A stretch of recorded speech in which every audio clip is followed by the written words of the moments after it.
Hello, everybody, and welcome again to another Mind Stiller. This is such a beautiful time that we have together that I am going to herald it in with a sound.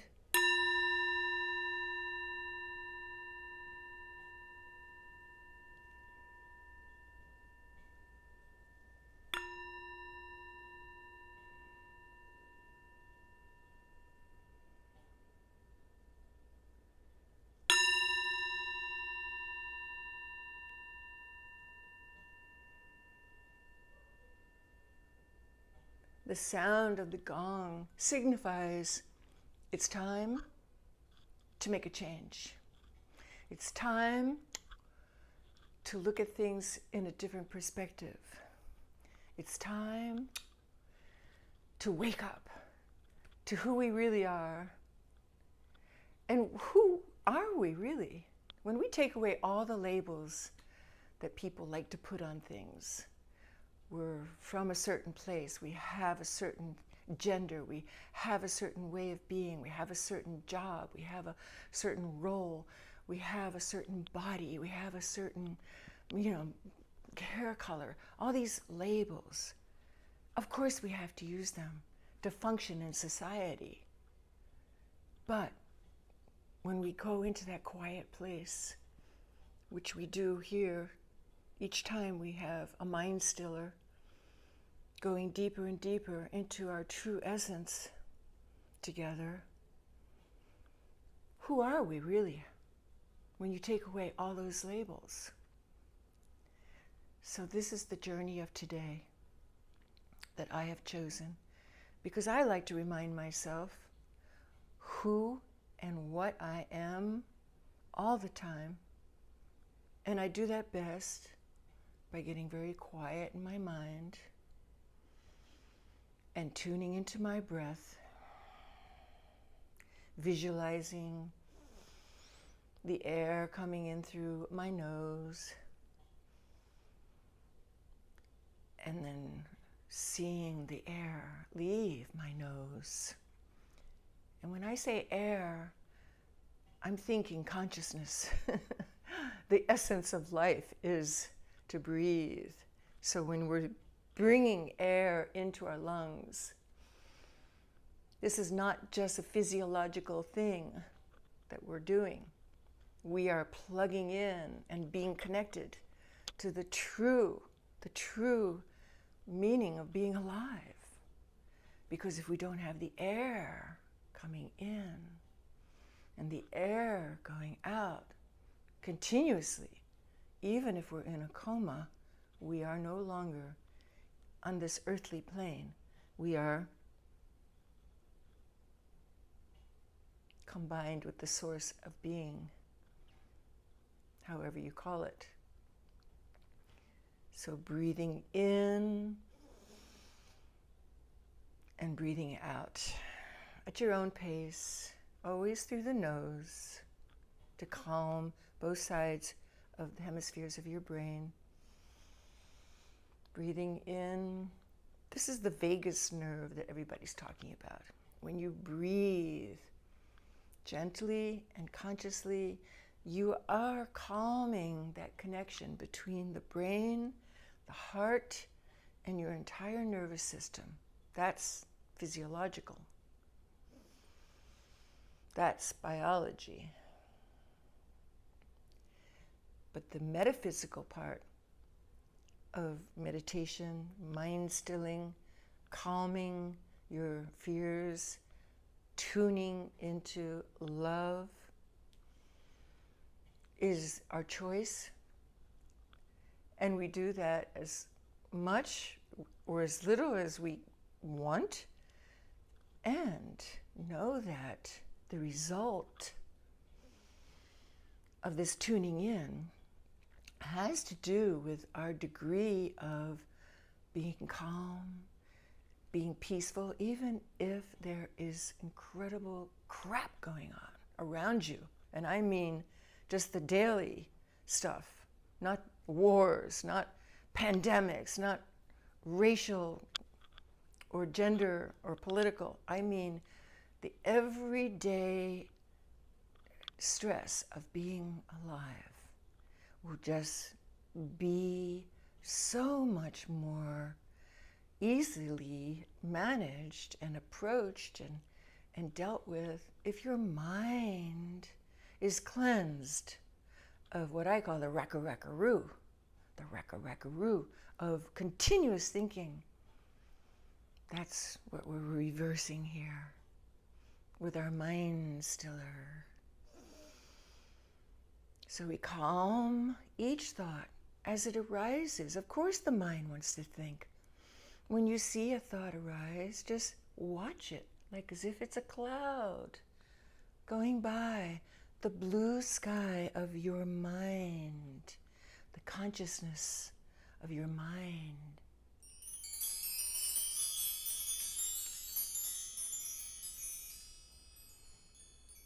And don't attach to it.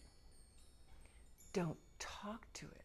See the thought. And then watch it disappear.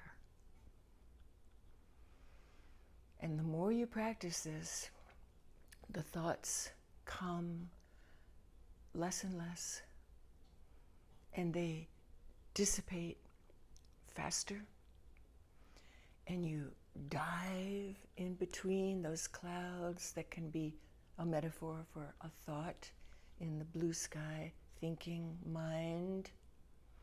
Because we're not going anywhere when we meditate. We're still here in our body. We still have this beautiful brain that does its thing, and we must think when we need to think, but when we want to plug into who and what we really are, we want to go beyond thinking, because you can't think it out.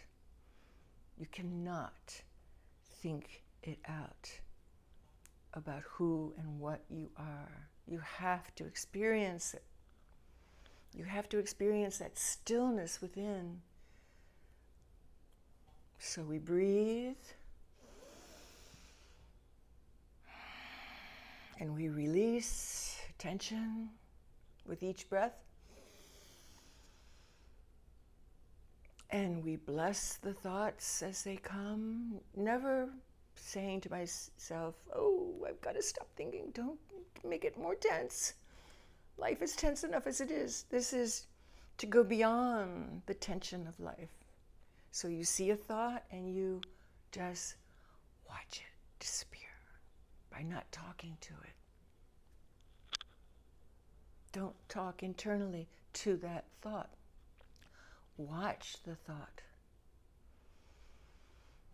And watch it slowly lose its grip on you. It's always saying, your mind, but talk to me, talk to me, talk to me, talk to me. Oh, come on, come on, come on, come on. I've got so much to oh, wait. It's like a little chattering monkey in there. The Buddhists call it monkey mind for a reason. So we feed it a banana. You don't kill the monkey. You don't tell it to go away. You just give it a banana. And the banana I use is a mantra. I use the ancient mantra, Om Namah Shivaya, but you can experiment and use a mantra that feels so yummy, because it has some association. Somebody might have given you a mantra, like the way my meditation teacher gave me this sacred mantra, Om Namah Shivaya. And I use it continuously. I use it all throughout my waking moments. From the moment I wake up, Om Namah Shivaya, to the very last grasp of consciousness I have before I drift off to sleep. I don't just use it for meditation. Other people don't use mantra. They use some other technique like stillness, just tuning into the stillness. But my mind needed bananas. I needed yummy bananas to keep this chattering mind of mine peaceful and full and content. There's many techniques for stilling your mind. However you get there. You could listen to music. You could take a walk and listen to the raindrops or the whistling of the leaves as they talk to each other, and the trees humming to each other. Take a forest bath. Or you could take a regular bath and soak in beautiful, steamy, scented water and relax. However you get to this place, we are here now. Let's pretend, even if you're not there yet. We are at this place where our mind has stopped chattering and our body is relaxed, no tension. So let's scan our body right now, just as if we were like at the grocery store scanning ourselves, the barcode. Check to make sure there's no tension in your body. Maybe you need to adjust something. Put your neck at a different position. Get your shoulders back. Whatever you need. Adjust your seat. And be comfortable in your body. This is why we do yoga. Yoga asanas, which are the movements, because the more yoga you do, you will be able to sit comfortably in meditation. And that is the purpose of doing yoga. Many people don't know that. They think it's for exercise, but it's primarily for sitting in meditation without any restrictions. So we are here with our beautiful, comfortable body. We have our mind being fed the bananas of no engagement, or a mantra. Our monkey is quiet. Our monkey is asleep even. Our monkey mind is not chattering. And now we have no labels here. We do not think of ourselves as this or that, whatever adjective you want to throw in there. That will be a restriction. If you remove all labels at this point, when you have arrived at this quiet place, the still center of your being, you realize that you are absolutely connected to all in existence. Your expanded consciousness has gone beyond any definition, any box, any label that anybody else tries to put on you or yourself, including the label of, I can't. There is no negative here in this space. This space is ever, ever, ever, ever expanding until we are one with the whole cosmos. That's what it feels like. I'm not making this up. This is what it feels like. So when we're in this place, which is stilling the mind, stilling the conscious thinking mind, who are we? Are we still human? Yes, we haven't left our body. Are we able to get up if there's an emergency? Yes. And do what must be done if the house is on fire or the kids come in screaming? Yes. But at the same time, we have become absolutely at one with the consciousness that permeates this universe. And the yogis call this state the witness. We are out of our ego. We don't have this big personality. We have this connection with all that is. And it's a wonderful, gladly given gift to the universe to experience this while we're still alive, while we're still on the road to being successful, wonderful entrepreneurs and mothers and fathers and surfers and alpinists and divers, all the things that we do, we are still connected to the oneness of the universe as all of us, each one of us, coming from the place within of being the witness.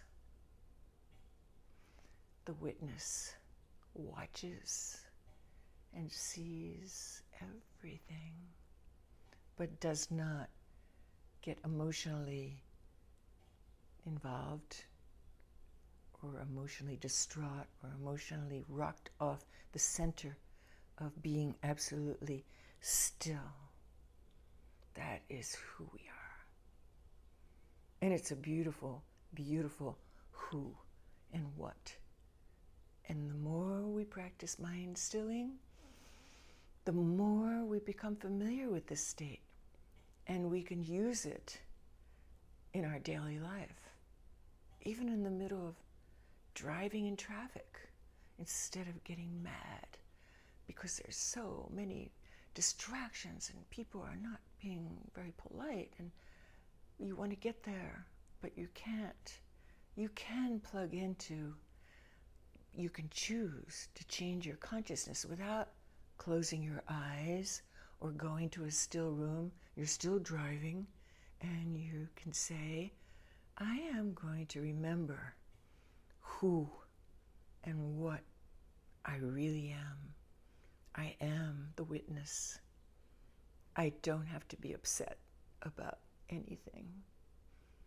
I can still function in this world as a totally brilliant and accomplished human being and nurture and acknowledge and maintain that inner state by visiting it often. Some people are given the gift of instantaneously being shown this oneness connection. I was talking to a friend recently who went to Sedona, and she said, oh my God, the vortex, it gave me this experience. It was mind-blowing. It was once in a lifetime. And I just looked at her and I said, no, you were given the gift of what it is to feel connected to all that is. And your job now is to maintain it, to nourish it, and to make it part of your everyday life. She said, wow, that's awesome.